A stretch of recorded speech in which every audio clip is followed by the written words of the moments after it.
شاعر، آهنگساز رضا نیکفرجام.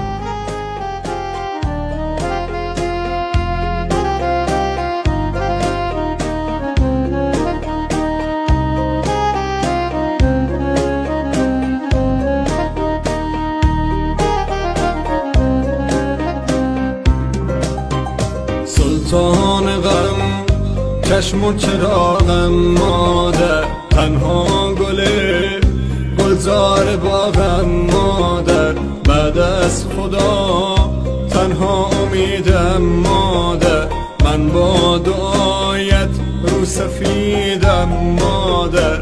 مادر پرستار دلم، ای روشنی بخش و چراغ منزلم.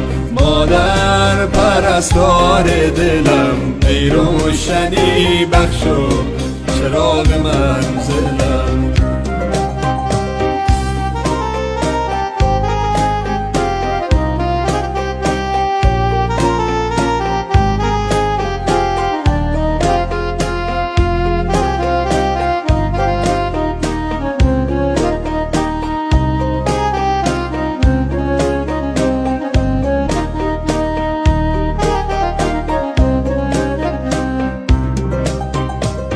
قلب منی این آرزوی آخر است، گویم بهش در زیر پای مادر است. ای وای من قدر تو رو نشناختم، من را ببخش تنها به خود پرداختم. مادر پرستار دلم، ای روشنی بخش و چراغ منزلم.